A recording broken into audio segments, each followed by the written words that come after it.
In Austin, I'm Quita Culpepper, and debate is heating up in the Texas House of Representatives as state lawmakers debate Senate Bill 8, the bathroom bill.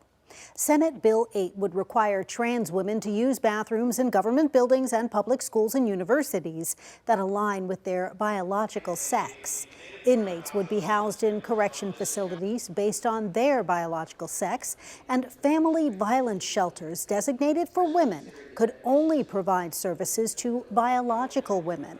Supporters say it's to protect girls' safety and privacy. When it comes to the dignity, privacy, and safety of Texas women and girls, there is no compromise. This is completely non-negotiable. Today I'm here representing the biological truth, and I'm speaking up for 15 million Texas women and girls. Outside the chamber, the group Equality Texas hosted a rally against SB 8, and at times they could be heard chanting from inside the chamber. Opponents are worried women could be harassed if they don't look feminine. I mean, these are unintended consequences that maybe you haven't thought about, but they will. You're going to have folks, private individuals that are going to be policing these bathrooms because they may think that, someone, isn't a woman, and they in fact are. That is not addressed in this bill. Okay. Any institution where someone violates these rules could face fines, $5,000 for the first time and $25,000 for every time after. Complaints would go to the institution where that violation happened, and if they're not addressed within 3 days, then the Texas Attorney General's office would investigate. As U.S. Representative Chip Roy revs up his campaign for Texas Attorney General, a name familiar with baseball fans is getting into the race for Congress. Former Major League Baseball player Mark Teixeira announced he's running for Roy's District 21 congressional seat. Now, that includes parts of Austin. Teixeira started his baseball career with the Texas Rangers before winning a World Series with the New York Yankees in 2009. The Republican says he is a lifelong conservative who's ready to fight for Texas values. The primary election is next March. A worker is dead after a crane accident at a construction site in northwest Austin Thursday afternoon. Austin Travis County EMS says the mobile crane tipped over at Austin Water's Great Hills lift station on Spice Brush Drive. The worker was trapped inside the crane when it went over. Medics and fire crews rushed to the scene, but the person was pronounced dead about 15 minutes later. Austin Water says a contractor was working on a capital improvement project when that accident happened. The utility is working with authorities to investigate what caused the crane to tip over.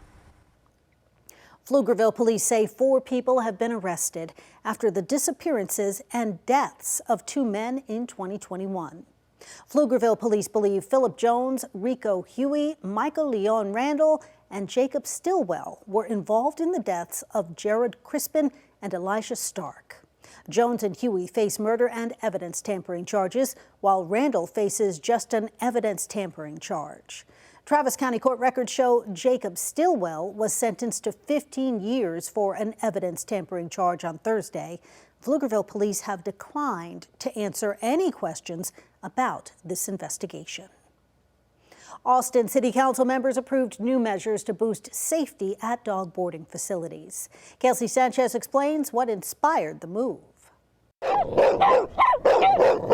Here at the Acre Dog Daycare and Boarding Facility in South Austin, pups are getting their playtime in. As you can see, this area appears to have pretty secure fencing, but according to Austin Mayor Pro Tem Vanessa Fuentes, that wasn't always the case. We had a very tragic incident occur at a dog boarding facility in our community that resulted in one of our beloved pets named Wendy digging underneath the fence and getting out. Fuentes says Wendy died last summer. That led to council members signing off on a resolution Thursday to add safeguards at dog boarding facilities. What you're looking at is dig guard protections at the bottom of this fence. It's meant to keep dogs from getting out. Fuentes says this is the first step in preventing a tragedy and will require all new dog boarding facilities to have them. Wendy's death also led to the city inspecting the facility, and staff came to find the acre was not properly zoned. So leaders also approved measures to change that. I think that's a testament to the owners ensuring that they are operating up to code, and so that's step one. But for me, I wanted to take it a step further, more so than just ensuring that they have the right, zoning code classification. KVUE reached out to the Acre. They referred us to their case manager, who released a statement on their behalf, reading in part, "I take seriously taking care of pets. When this happened, we immediately paused and took action to increase industry standards in our facility. We are glad to see the new safeguard being implemented across the city." Now, city staff will look at whether existing dog boarding facilities need to install dig guard systems or other safety measures. To me, it was important to go a little bit further to take a look at our regulations overall as a city and to ensure that we're operating at the best practice level. And keep these dogs safe. In South Austin, Kelsey Sanchez, KVUE News. The City Council also approved new airline agreements that will help fund a major expansion at Austin's airport. The City Council also approved those new airline agreements, and those agreements give airlines long-term certainty to invest in Austin while unlocking funding for critical airport improvements. Business leaders say the expansion is needed because demand has outgrown capacity at the airport. Delta announced it's adding 3 new nonstop routes from Austin to Denver, Columbus, and Kansas City. The airline is also increasing daily flights to San Francisco and Indianapolis. With these new routes, Delta now serves nearly 30 destinations from Austin. In October, we will also open a flight attendant base in Austin to support these operations and strengthen our local presence. The Austin Chamber says reliable air service is essential for businesses trying to connect with clients and suppliers. The expansion is also expected to create thousands of construction jobs and boost Austin's tourism economy. City of Austin staffers are working to understand just how many microplastics are in the city's lakes, with help from the 40 acres. According to a UT newsletter, researchers with the university's Geosciences School have spent the past 2.5 years studying how microplastics have been accumulating in the sediment of Lake Austin and Lady Bird Lake as the city grows.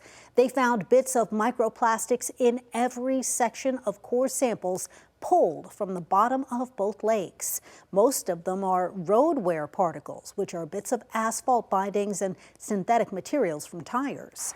Their data will be used in a report by the City of Austin, and it's expected to be released later this year. And those are the headlines happening in Austin. I'm Quita Culpepper.